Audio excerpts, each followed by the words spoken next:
Hi, எல்லாரும் எப்படி இருக்கீங்க? நல்லா இருக்கீங்களா? இன்னைக்கு நாம I am a part timer for the gods episode 5 தான் பார்க்க போறோம். இந்த மன்வா வேற லெவல்ல ரொம்ப இன்ட்ரெஸ்டாவே இருந்துட்டு இருக்கும். அதனால வீடியோவை ஸ்கிப் பண்ணாம முழுசா பாருங்க. வீடியோ உங்களுக்கு பிடிச்சிருந்தா சேனலை சப்ஸ்கிரைப் பண்ணி ஒரு லைக்கை தட்டி விட்டுருங்க. சரி, வாங்க டைம் வேஸ்ட் பண்ணாம டைரக்டா நம்ம எபிக்குள்ள போவோம்.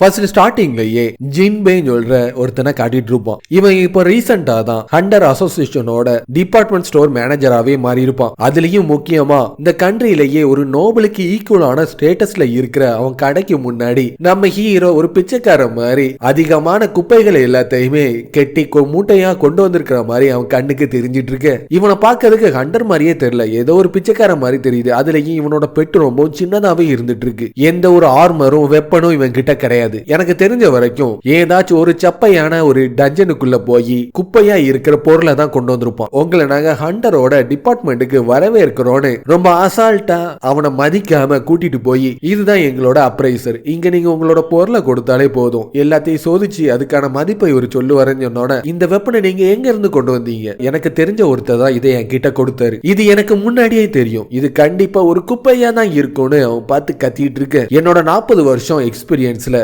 ஹையஸ்டான குவாலிட்டியா இருக்கிற 4 ஸ்டார் எக்யூப்மெண்ட் நான் பார்த்ததே கிடையாதுன்னு அவன் சொன்னோன கொஞ்ச நேரத்துக்கு முன்னாடி அவனை கேவலமா பேசினவன் விஐபி ரூமு கூட்டிட்டு போய் இது எல்லாத்தையுமே 3 பில்லியனுக்கு உங்ககிட்ட இருந்து நாங்க வாங்கணும்னு ஆசைப்படுறோம் சொன்னோன எப்பத்தே ஸ்குப்பன்னு சொல்லிட்டு என் கிட்ட தள்ளி விட்டது 3 பில்லியனுக்கு விலைக்கு போகும் நான் நினைச்சு கூட பாக்கலன்னு அவன் பார்த்து ஷாக் ஆயிட்டு இருக்க. நீங்க ஆசைப்பட்டீங்கன்னா இதை நாங்க ஆடிஷன்ல கொடுப்போம், ஒருவேளை பையர்ஸ் இதை அதிகமான ரேட்டுக்கு வாங்கினாங்கன்னா இதே உங்களுக்கு பிரைஸ் டபுளா மாறதுக்கும் அதிகமான வாய்ப்பு இருந்துட்டு இருக்கு. அன்பான கஸ்டமரா இருக்கிற நீங்க இது எல்லாத்தையுமே எங்க கிட்டயே கொடுக்கணும் தயாரா இருக்கீங்களா? ஹையஸ்டான 4 ஸ்டார் குவாலிட்டியில இருக்கிற வெப்பன் எல்லாத்தையுமே அவன் கடைக்கு அவன் கொண்டு வர்றது மூலமா அதிகமான பையர்ஸ் கிடைப்பாங்க. அதே நேரத்துல அவனோட ஸ்டோர் மேனேஜர் சொல்ற வேலை ப்ரொமோஷன் கிடைச்சு அவனுக்கு அதிகமான ப்ரொமோஷன் கிடைக்கிறதுக்கும் வாய்ப்பு இருக்குன்னு சொல்ற சந்தோஷத்துல இருந்துட்டு இருப்பான். இதை விற்கணும்னு தான் ஆசைப்படுறேன், ஆனா உங்ககிட்ட நான் விற்கணும்னு ஆசைப்படலன்னு பக்கத்துல இருக்கிற ஒரு கடையில போய் வித்து அவனுக்கு அதிகமான பணம் அவனோட பேங்க் அக்கௌண்ட் கிடைச்சிட்டு இருக்கும். இதுல அதிகமான ஹீரோஸ் இருந்துட்டு இருக்கு. இதை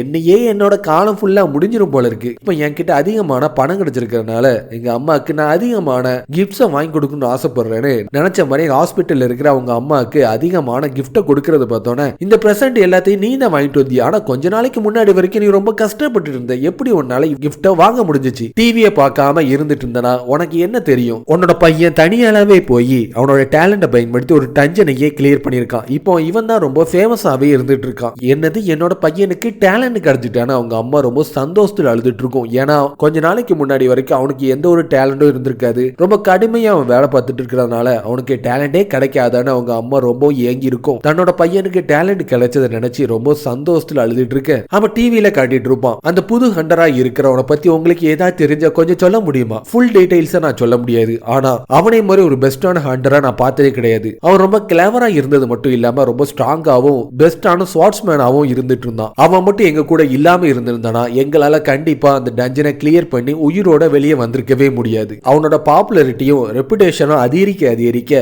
டிவைன் பவர் இன்க்ரீஸ் ஆகி அவனால அதிகமான பார்ட் டைம் ஜாப ஃபியூச்சர்ல எடுக்க முடியும். உதாரணமா அவனோட டிவைன் பவர் 1 லட்சமா அதிகரிச்சுச்சுன்னா மைக்கேல் சொல்றவன் கிட்ட போய் வேலை பார்த்துறது மூலமா ஏடன் ஹில்ல இருக்க கோல்டன் ஆப்பிள் அவனுக்கு பரிசா கிடைக்கும். இந்த கோல்டன் ஆப்பிளை பயன்படுத்தி இம்மோர்டாலிட்டிய காட்ஸ் அடைவாங்க. அதே இந்த கோல்டன் ஆப்பிள் அவனுக்கு கிடைச்சிச்சுன்னா அவங்க அம்மாக்கு இருக்கிற கேன்சரை அவனால கியூர் பண்ண முடியும் சொல்ற விஷயம் அவனுக்கு தெரிய வந்தோன அப்ப நியூஸ்ல யோன்யோன் சிட்டில ஒரு புதுசா ஒரு கேட் ஒன்னு ஓபன் ஆயிருக்கு, அதுல இருந்து அதிகமான ஈவிலான மான்ஸ்டர் எல்லாமே வெளிப்பட்டு இருக்குன்னு சொல்ற விஷயம் அவனுக்கு தெரிய வந்தோன அதை பார்த்தோன்னே அவனோட பெட்டா இருக்கிற ஸ்னோ ஒயிட் அவன் சட்டைக்குள்ள போய் பயந்து நடங்கிட்டு இருக்கும். திடீர்னு ஒரு பயங்கரமான ஒரு கண்ணு மாதிரி இருக்கிற ஒண்ணு பூமியை நோக்கி கிட்ட நெருங்கி வர்ற மாதிரி ஸ்னோவோட விஷயம் அவன் கண்ணு முன்னாடி வர்ற மாதிரி தெரிஞ்சோன அதிகமான கில்ட சேர்ந்தவங்க எல்லாரையுமே அசோசியேஷனை சேர்ந்தவங்க அந்த இடத்தை நோக்கி வர சொல்லியிருக்காங்க. அங்க என்ன நடக்க போகுதுன்னே தெரியலன்னு எல்லாருமே ஆச்சரியத்தோட பார்த்துட்டு இருக்கு. அம்மா உங்களை நான் அப்புறமாட்டி பார்க்கன்னு அம்மா சந்தோஷமா அந்த டஞ்சன் இருக்கிற இடத்தை நோக்கி போயிட்டு இருப்போம். கேட் வழியா வந்த மான்ஸ்டர் கூட சேர்ந்து ஹியூமன்ஸ் எல்லாருமே ஒன்னா சேர்ந்து சண்டையில ஈடுபட்டு அது எல்லாத்தையுமே கொண்டுட்டு இருக்கு.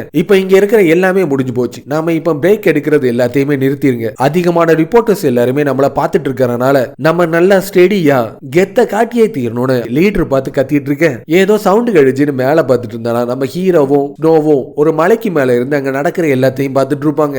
உடனே அவன் அவனோட லீடரை நோக்கி ஓடி வந்துட்டு இருக்க. எதுக்காக தேவையில்லாம உன்னோட ஃபார்மேஷனை விட்டு இங்க ஓடி வந்த ரிப்போர்ட்டர்ஸ் எல்லாருமே நம்மள பார்த்துட்டு இருக்கனால பிரேக் எடுக்க வேண்டிய அவசியமே இல்லைன்னு உங்ககிட்ட நான் சொன்னேன்ல, கொஞ்சம் மேல பாருங்க சொன்னால யாருமே வரக்கூடாதுன்னு தடை செய்யப்பட்ட ஏரியால ஒரு சிவிலியன் இருக்கிறத பார்த்தோன்னே அவனை விரட்டி அடிக்கிறத விட்டுட்டு எதுக்காக இங்க ஓடி வந்த, உடனே அவனை போய் விரட்டி விடுன்னு அவன் பார்த்து கத்திட்டு இருப்பான். டீமோட லீடரா இருக்கிற இவனால தடை செய்யப்பட்ட ஒரு பகுதிக்கு ஒரு சிவிலியனை கூட கட்டுப்படுத்த முடியல. அந்த அளவுக்கு இவன் ரொம்ப மட்டமா நடந்துட்டு இருக்கானா. இவனால யார் லீடரா போட்டானே அங்க இருக்க ரிப்போர்ட்டர்ஸ் எல்லாருமே தாறுமாறா எழுதிட்டு இருக்கிறத பார்த்தோன்னே மட்டமானவனுக்கு எவ்வளவு தைரியம் இருந்தா என்னையே கேவலப்படுத்தி இருப்பான், அவனை நான் சும்மாவே விட மாட்டேனே. அவனோட வின் கலோப்னு சொல்ற ஸ்கில்ல ஆக்டிவேட் பண்ணி நம்ம ஹீரோவை நோக்கி மேல போய் தடை செய்யப்பட்ட பகுதியில நீ எதுக்காக இங்க இருந்துட்டு இருக்க, உடனே இங்க இருந்து போயிரு. என்னை மாதிரி ஒரு 3 ஸ்டார் ஹண்டரை நீ பார்த்தாலே உனக்கு பிரமிச்சு போய் என் கிட்ட இருந்து ஆட்டோகிராஃபோ இல்ல இன்டர்வியூவோ நீ வாங்கணும்னு ஆசைப்பட்டீனா அப்புறமாட்டி நான் உனக்கு கொடுக்கேன், இங்க இருந்து நீ இப்ப கிளம்பு, அதெல்லாம் எனக்கு தேவையே இல்லைன்னு அவனை ஒரு மனுஷனாவே மதிக்காத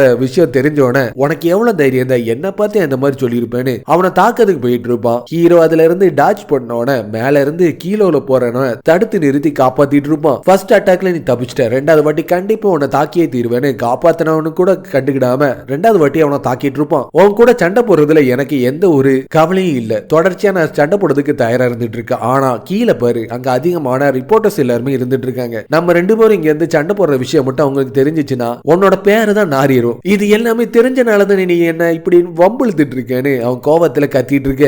காய்ஸ் எல்லாரும் மேல பாருங்க, கொஞ்ச நாளைக்கு முன்னாடி அந்த டஞ்சனை தனியா கிளியர் பண்ண யூதான அதுன்னு எல்லா கேமராமேனும் அவனை நோக்கி கேமராவை திருப்பிட்டு இருக்க. பெஸ்ட் ஹண்டரா இருக்கிற யூக்கு சொன்ன அந்த பெஸ்டான ஹண்டர் யூ இவன் தானான்னு அவன் ஆச்சரியத்தோட பார்த்துட்டு இருக்க. கொஞ்ச நேரத்துக்கு முன்னாடி நான் ரொம்ப சாதாரணவன் தானே சொன்னேன், இப்போ கண்ணை நல்லா திறந்து பாரு, சாதாரணவங்களால என்ன பண்ண முடியும் நான் காட்டுறேன்னு அந்த மலையில இருந்து அவன் வேகமா கீழே குதிச்சு கேட்டுக்குள்ள அவன் போறத பார்த்தோன்னே சாதாரணமா ஒரு டஞ்சன் இருந்தாலே ஹியூமன்ஸா இருக்கிறவங்க எல்லாருமே உள்ள போய் அதை கிளியர் பண்றது சர்வசாதாரணமா இருந்துட்டு இருக்கும். ஆனா இப்போ உருவான அந்த கேட்டை பொறுத்த வரைக்கும் எந்த ஹியூமனாலையும் அதுக்குள்ள நுழையவே முடியாது. ஆனா யூவை பொறுத்த வரைக்கும் அவன் ஒரு லோயஸ்டான கிளாஸ் காடா இருக்கிறனால எந்த ஒரு தடையும் இல்லாம அதர் வேர்ல்டா இருக்கிற ஐ ஆஃப் த அபிஸ் சொல்ற இடத்துக்குள்ள அவன் நுழைஞ்சிட்டு இருப்பான். கொஞ்ச நேரத்துக்கு முன்னாடி ஸ்னோவோட மெமரியில பார்த்த அந்த விஷன் இதுவா தான் இருக்கணும். டஞ்சன் இருந்தாலே கண்டிப்பா ஹியூமன்ஸ் உள்ள போயிட்டு வர்றது சகஜம். ஆனா இந்த கேட்டுக்குள்ள எதுக்காக ஹியூமன்ஸ் உள்ளவே விட மாட்டாங்க? டஞ்சன் உருவாக்குனதே ஹியூமனை டெஸ்ட் பண்ணதுக்காக தான்.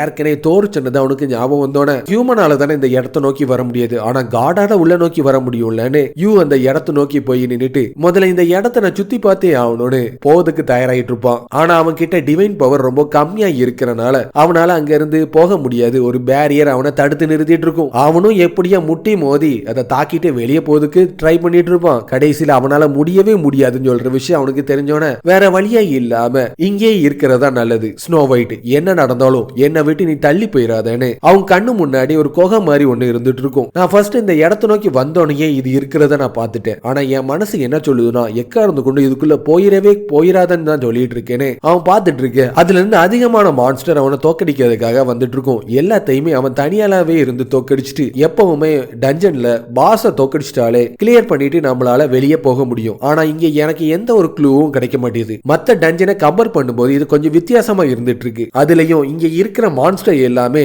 ப்ரோக்ராம் பண்ணப்பட்ட ரோபோட்ஸ் மாதிரி தொடர்ச்சியா வந்து என் கூட சண்டையில ஈடுபட்டுட்டே இருக்கு. இந்த கேட்டுக்குள்ள வரதுக்கு முன்னாடி என்னோட டிவைன் பவர் அதிகமா இருந்துச்சு. அப்படி இருந்தும் எதுக்காக என்னால இதை கிளியர் பண்ணவே முடியலன்னு அவனோட கவனம் செதற நேரத்துல ஒரு மான்ஸ்டர் அந்த இடத்தை நோக்கி வந்து அதோட வெப்பனை பயன்படுத்தி அவனை தாக்கிட்டு இருக்கும். ஜஸ்ட் மிஸ்ல அவன் அதுல இருந்து டாச் பண்ணிட்டு கண்டிப்பா இந்த கேட்டோட பாஸ் மான்ஸ்டர் இதாதான் இருக்கணும், இதை தோக்கடிச்சிட்டனா என்னால இதை கிளியர் பண்ண முடியும்னு பார்த்தனா அது ரொம்ப ஆக்ரோஷமா அவனை தாக்க வர்றேன் பேர்ல ரொம்ப ஸ்லோவா அவன் கிட்ட வர்றத பார்த்தோன்னே உண்மையிலே இதுதான் பாஸா, இதை பார்க்கறதுக்கு பாஸ் மாதிரியே தெரியல ஏன்னு ஓங்கி ஒரு மிதி மிதிச்சுட்டு இருப்பான். அது கையில வச்சிருக்கிற அந்த ராட்சச ஸ்வாடு ரெண்டா உடஞ்சி கீழே விழுந்துட்டு இருக்க. அவனோட ஸ்னோ ஒயிட்ட ஸ்வாடா மாத்தி அதை பயன்படுத்தி அந்த மான்ஸ்டரோட கதையை முடிச்சிட்டு இருப்பான். உண்மையிலேயே செத்துட்டா இல்ல செத்த மாதிரி இந்த நடிச்சிட்டு இருக்கா. நான் வெறும் கையோட வெளியே போனா கண்டிப்பா என்ன ஒரு நாய் கூட மதிக்காது. அதனால இந்த பாஸ் மான்ஸ்டரோட கோரை நான் வெளியே ப்ரூஃபா எடுத்து கொண்டு போயே ஆகணும். நான் யூடியூப்ல அதிகமா பார்த்திருக்கேன். மான்ஸ்டரோட ஹார்ட்டை தான் கோருன்னு சொல்லுவாங்க. அதை நான் கண்டுபிடிச்சிட்டேன்னு சந்தோஷமா எடுத்து பார்த்துட்டு இருப்பான். பிளாக் கலர்ல இருந்துட்டு இருக்கும். ஏற்கனவே படிச்ச கதையில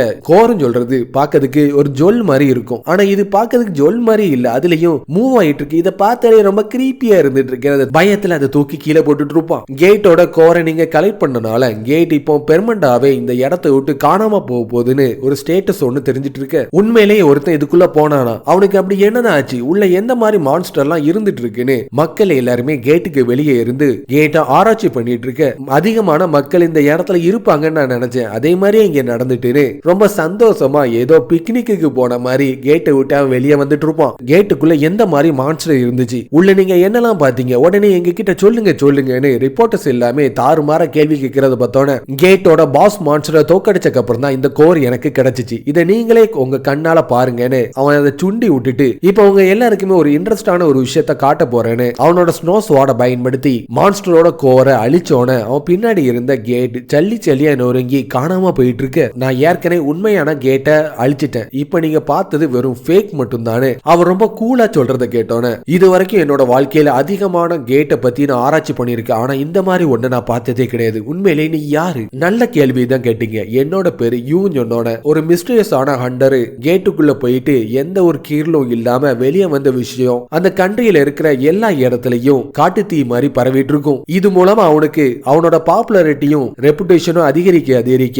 அவனோட டிவைன் பவர் 10,000 இன்க்ரீஸ் ஆயிட்டு இருக்கும். லோயஸ்ட் கிளாஸ் காடா இருந்தவன் லோயர் கிளாஸ் காடா மாறிட்டு இருப்பான். கேட்டுக்குள்ள போனீங்கல்ல, அங்க நீங்க என்னெல்லாம் பாத்தீங்க, கோரை எப்படி நீங்க அழிச்சீங்க, அது எல்லாத்தையுமே உடனே எங்க கிட்ட சொல்லுங்கன்னு ரிப்போர்ட்டர்ஸ் எல்லாருமே அவனை கசக்கி பிழிஞ்சிட்டு இருக்க. உன் பேரு தானே யூ, சன்யூன் கில்டோட கில்டு மாஸ்டர், உன்னை பார்க்கணும்னு ஆசைப்படுறாங்க, என்ன நீ ஃபாலோ பண்ணுன்னு சன்யூன் கில்டோட ஃபியூச்சர் கில்டு மாஸ்டராவும் 7 ஸ்டார் ஹண்டராவும் இருக்கிற ஜூசு யூலு அவனை கூட்டிட்டு போவதுக்காக அந்த இடத்தை நோக்கி வந்துட்டு இருப்பா. இதோட இந்த எபிசோடு முடிஞ்சிரும். இந்த வீடியோ உங்களுக்கு பிடிச்சிருக்கும்னு நம்புறேன். அப்படி பிடிச்சிருந்தனா ஒரு லைக்கை தட்டி விட்டுருங்க. அப்படியே உங்க ஃப்ரெண்ட்ஸுக்கும் ஃபேமிலிக்கும் வீடியோவை ஷேர் பண்ணி சப்போர்ட் பண்ணுங்க. அடுத்த ஒரு சூப்பரான வீடியோவில் பார்ப்போம். பாய்.